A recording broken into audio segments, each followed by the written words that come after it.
Assalamualaikum warahmatullahi wabarakatuh. Kami dari kelompok 4 akan menjelaskan mengenai percobaan penentuan tingkat kebisingan. Saya Risa Anissa akan menjelaskan bab 1 tentang pendahuluan. Saya Arifur Rahman Bastari Rodikin menjelaskan tentang bab 2 tinjauan pustaka. Saya Fikriana Widiawati akan menjelaskan bab 3 metode percobaan. Saya Siti Lela Trofia akan menjelaskan tentang bab 4 hasil dan pembahasan. Saya Rahmat Zidani akan menjelaskan bab 5 tentang kesimpulan. Siapa yang baca? 1, 2, 3. Selamat Selamat menonton. Masa pendengaran manusia dan kinerja jantung.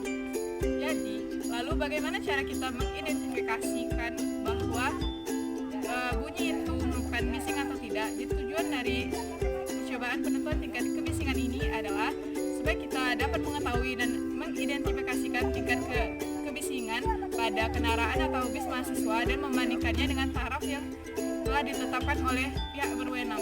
Setelah melakukan percobaan, sehingga kita dapat pengetahuan mengenai cara mengidentifikasikan tingkat kebisingan dan membandingkannya dengan taraf yang telah ditetapkan oleh pihak berwenang. Mekanis yang gelombang longitudinal yang merambat melalui medium. Medium tersebut berupa zat, padat, gas, dan cair. Frekuensi yang berada dalam daerah yang dapat didengar. Bising adalah bunyi yang secara individu mengganggu dan bersifat subjektif pada pendengaran manusia. Intensitas bunyi itu berbanding lurus karena semakin besar intensitas maka taraf intensitasnya juga semakin besar. Menurut Menteri Lingkungan Hidup itu dengan cara pemantauan secara berkala mengenai kebisingan, terus peredaman serta pemakaian alat pelindung untuk mengatasi atau mencegah kebisingan tersebut. Terus dampak dari kebisingan terhadap lingkungan ini yaitu dapat mengganggu konsentrasi atau psikologi pada manusia, mengganggu konsentrasi, membuat kaget seseorang dan mengganggu seseorang. Ini adalah temperatur sound level like sensor, itu sebagai sensor suhu, bunyi dan cahaya. Power button itu tombol untuk menghidupkan dan mematikan explorer. Minus button tombol untuk mengganti jenis-jenis sensor. Plus button tombol untuk merubah mode sampel. Display tombol untuk menampilkan tanggal dan melihat hasil pengukuran. LED light ini akan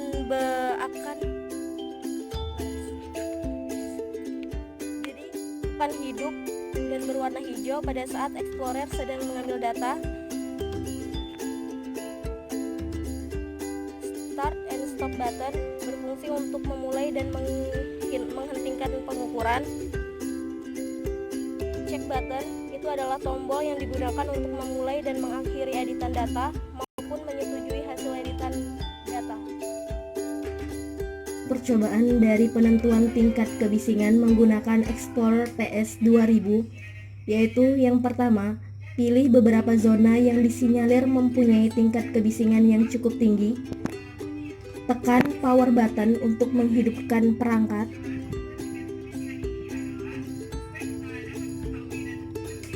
Tekan minus button dan pilih sensor bunyi dalam desibel.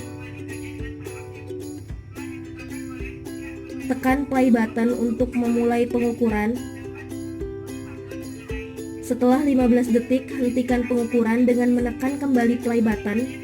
Lakukan 6 kali perulangan dari beberapa zona dan setiap zona itu dibagi ke dalam 3 titik, yaitu dalam gedung, luar gedung, dan tepi jalan. Catat hasil pengukuran yang tertera pada display. Bab 4 hasil dan pembahasan pada percobaan penentuan tingkat kebisingan. Pada percobaan ini kita menggunakan 2 subbab. Yang pertama ada subbab penentuan tingkat kebisingan di Universitas Sriwijaya. Di sini kita menggunakan tabel 4.1 taraf intensitas kebisingan. Di dalam tabel ini berisi 7 zona dan masing-masing 7 zona ini ada 3 titik dalam gedung, luar gedung, dan tepi jalan. Dan nilai taraf intensitas pada setiap titik zona tersebut ini diambil dari 6 kali perulangan. Jadi nilai yang tertera di sini merupakan nilai rata-rata dari 6 kali perulangan. Selanjutnya setelah kita membuat tabelnya, kita analisa masing-masing dari zona yang berada dalam tabel ini. Di sini adalah analisa pada zona A misalnya. Berdasarkan hasil dari tabel di atas, didapatkan perbandingan taraf intensitas yang berbeda-beda. Pada zona A didapatkan taraf intensitas yang paling besar pada saat di luar gedung. Karena di luar gedung pengambilan data terdapat banyak aktivitas dari orang-orang sekitar. Pada saat di tepi jalan, data yang diperoleh lebih kecil dibandingkan di luar gedung karena pada saat pengambilan data masih sepi aktivitas kendaraan. Dan taraf intensitas yang paling kecil terjadi di dalam gedung karena di dalam gedung masih sepi orang yang beraktivitas dan jauh dari keramaian. Kedua, ada penentuan tingkat kebisingan berdasarkan skala kebisingan. Skala kebisingan yang di sini diambil dari rentang 0 sampai 40 desibel, diklasifikasikan tenang, 40 sampai 60 desibel sedang, dan 60 sampai 80 desibel tinggi. Di sini ada tabel 4.2 tingkat kebisingan. Di dalam tabel ada zona A sampai G, dan di sini ada tingkat kebisingan dari dalam gedung, luar gedung, dan tepi jalan.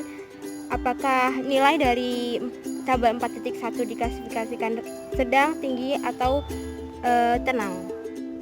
Membuat tabel, maka kita akan membuat analisa. Analisa ini diambil dari pembahasan yang ada di dalam tabel tersebut. Contohnya ada pada zona F, tingkat kebisingan di tepi jalan jauh lebih rendah dibandingkan dengan di dalam gedung dan di luar gedung. Dengan ini nilai taraf intensitas sebesar 59,16 desibel yang termasuk sedang. Sedangkan tingkat kebisingan di dalam gedung dan di tepi jalan termasuk tinggi dengan nilai taraf intensitas lebih dari 60 desibel. Pada zona G, tingkat kebisingan berdasarkan data yang didapatkan termasuk dalam tingkat tinggi.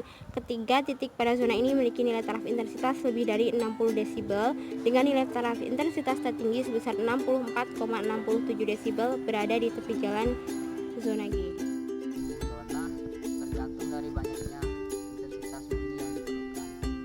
Nah, yang kedua, perbedaan noise dan bunyi terletak dari banyaknya suara yang diperlukan pada setiap zona. Dan yang terakhir adalah hubungan taraf intensitas dan intensitas berbanding lurus dengan data hasil pengamatan yang Demikianlah video dari kami. Terima kasih sudah menonton. Kami tutup dengan Wassalamualaikum warahmatullahi wabarakatuh.